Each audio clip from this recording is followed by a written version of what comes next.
Isattuu ijoollee Baalee Dalloo, Alii, Roobee, Windiir, Agaarfaa naannoo Baalee jechuudha keessattuu viidiyoo kana. Please rabbii keessa sodaadhaa biyyaan bahina. Now ani maalo osoo hin dheereeffa koo magalchitu maaloo jiraadhuma kiyya nagalcha. Hojiis na dhukkuba namni koo opereeshinii amaalo. Natti kadhattanis nagalchiraati hakuma kiyyaan. Natti ulfaattee yoo natti taates tabdii hin kutadhu. Jira hanja video hambira kutna shirkuraadha wal biranga dirqama Oromoo mara baadha isinja ajawaan assalamu alaykum warahmatullahi wabarakatuh hordoftoota fi dhaggeeffattoota keenya ashama harka boonii kan jirtan akkasii fayyaadha bakka jiraatanii nagaa fi jaalalli keenya bakka jirtanitti isin haara qabu isinja akkasumatti garaan kana wanni qabadhee dhufe waa'ee jireenya biyya Ormaati. Jireenyi biyya Ormaa jechuudha nama keessa jiru beeka malee kan biyya jiru hin beeku jireenyi kun wantoota tokkotti fakkaate jechuudha. Akkasumatti kan seeraan ala jechuudha dhufee fi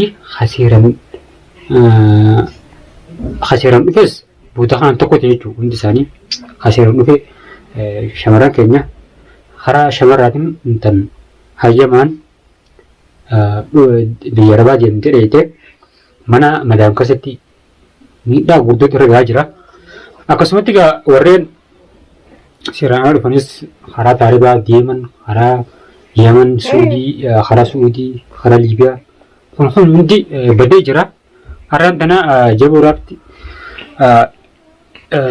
isarraas waan takka akka dibbachuudhaan dhufee garuu hojiin isaa hojii haalaan bareedaati. Hojii hedduu nama bohaarsitu, hedduu nama bashannansiistu hojjetaa jira.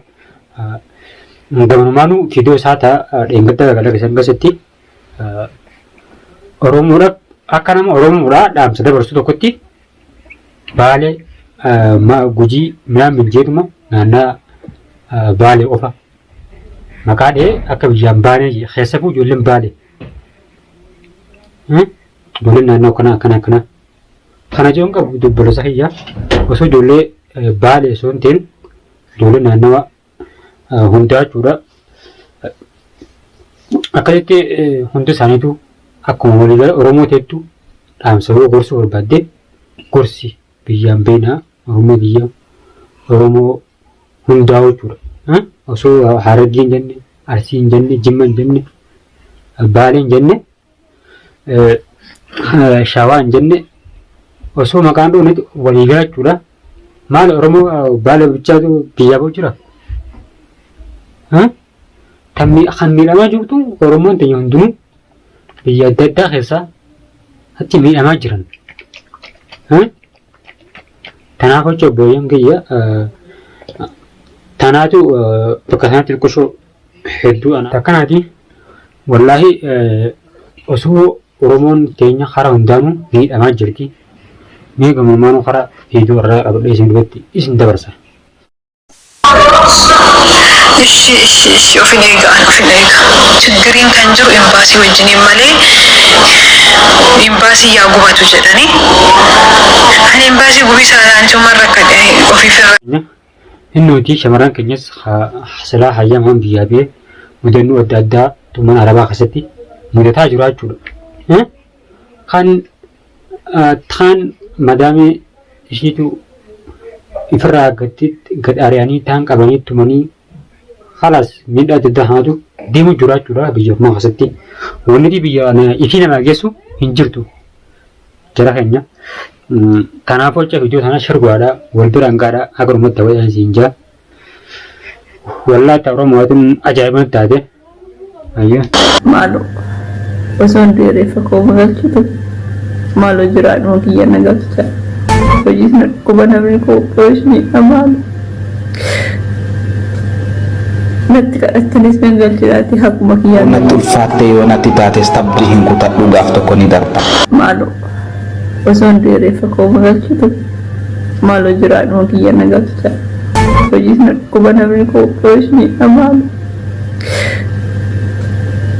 Natti kadhattanis nagalchiraati hakuma kiyyaan. Keenya waan akkana kanatti deemu jira jechuudha. Akkuma beekamu shamarran hedduu kan miidhamee jiru jechuudha. Kan miidhaa adda addaa keessa jiru kan waa hedduu deemu jira jechuudha. akkasumatti egaa miidhamtuun isin kanatti bo'oo jirtu jechuudha. Hedduu akka nama gaddisiisti. Rabbi bakka jirtanitti nagaa isin haa godhu. Warri rakkatee mana arabaa haasaa rakkootti jiru dhiiraa fi dhalaadhaan hedduu Oromoon teenya nagaa isinitti haa ta'uun isin jaa. Wallaahi waan ajaa'ibaati. Kunoo gaalaa ulaa namaa dura akka kanatti cicciisu jirra. Ala bullaa waan argannu alaa kadhannee nyaanna biyyi namaa fokkuu malee gaarummaan qabdu akkasiimi. Ilmaan namaa kabajaa namummaa dhabee akka kanatti biyya namaa keessa biyya abbaa isaatii bahee ilaa namaa dura aduu keessa biyya ho'aa keessa lafti isaan ho'aa loon isaanii ho'aa haala kana rakkatu jira kunoo kanattis qabu. Yaa jiru. Muka tamiraa jala. Bakkuma arge kamaraatu ciisaa ilmi namaa. Bakkuma arge kamaraata. Namni biyyatti kabajaa qabu. Biyyatti dalagatee jira. Haqee maatii isaa qabu. Akkasii biyya namaa dhufee haala kanaan. Huccuu jijjiirratu bakka gaariin ciisu. Ati biyya keetti nama kabajaa qabudha.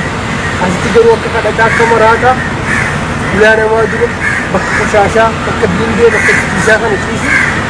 Anaaf godaansi kun yoo nuuf ga'ee irra bareedaadhaan jira. Wallaahi bareeda wallaahi.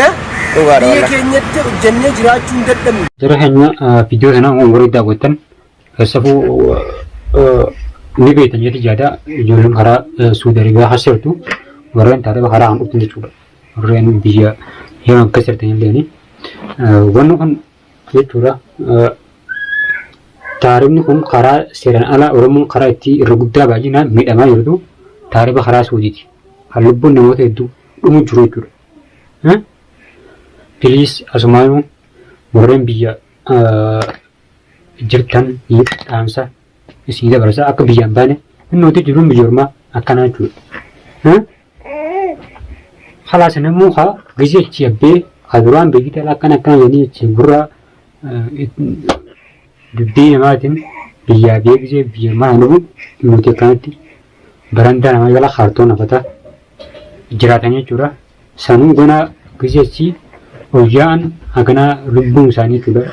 Lubbuun bakka deeman san gaanii oolanii hin beekne karaa isaas meeqa gaara keessaa jechuudha. Fixa jirulleen hedduudha.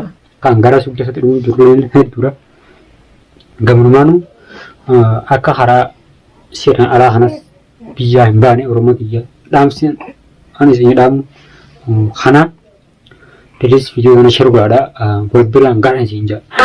Dhaamsi tokko dabarsaa viidiyoo kana namoota hunda biraa shirgoodhaan nagaa keessattuu ijoollee Baalee Dalloo, Alii, Roobee, Windiir, Agaarfaa naannoo Baalee jechuudha keessattuu viidiyoo kana.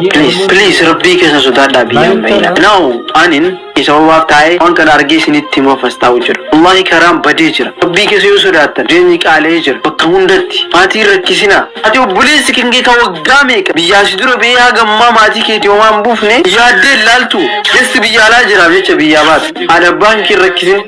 Piliis wallahi biyyaan bahina. Wanta karaa Liibiyaaleen akka duriitii miti. Bakka babbadee jira wanni maraa jireenya Awurooppaalleen akka duriitii miti. Dhugaadhaa jabuuraaf yaani hangatilla yaada bareedaadha. Garuufu Oromoo gootitti jechuudha. Biyyaan bahinaadha. Akka yaaduma mataa ayyatti osoo biyyattii yoo qofan taane haara jedhaa qofti biyyaan bahinaadha jee maaliif rakkoodhaa gandummaa jedhamti. Akkasumatti haala kanaan osoo dhaamsa Oromoo gootuudhaaf dhaamte haala waan bareedaadha jedhii yaada. Asumaanuu viidiyoo kana shirgoodha biraan gadha. Takkaanati jara keenya akkuma eegaltu Oromoo wallaahi jireenyi biyya ormaa jechuudha. Jireenyaati jechuudha. Habiyya jiru jireenya biyyaa jibbeet haala biyya namaa deemuudhaaf hamilee qaba. Habiyya ormaa jiru ammoo jiruu biyya ormaa san jibbeeti haala biyya fi jiruun jireenya biyya ormaa sanas argee biyya ofiitti deebi'uudhaaf hamilaa jechuudha. Biyya ormaa san jibbee. Nama biyyaa beetu beekaa jechuudha. Biyya biyya kee. Kanaaf jecha jara keenya karaa hundaanuu akka biyya firraan deemne kaasabummaa zaman amma hundi wadee karaa hayyamaatiinis warri silaa hayyamaan nama ogu wal gurguutu jimranii jechuudha. Kaasabuu shamarran fa'a Oromoo ta'anii turgaagisee mana arabaa keessatti miidha jira. Takkaanati jira keenya viidiyoo kana share godhaadha wal biraan gaadhaan isiin jaa viidiyoo kana laayik godhaadha haqisii haga dhumatti daawwattan laayik godhaa laayik. Qophii gitarraa tana fakkaatti hamma qophii biraatiin wal deebinutti assalaamu alaikum warahmatullaahi wabarakaatuh.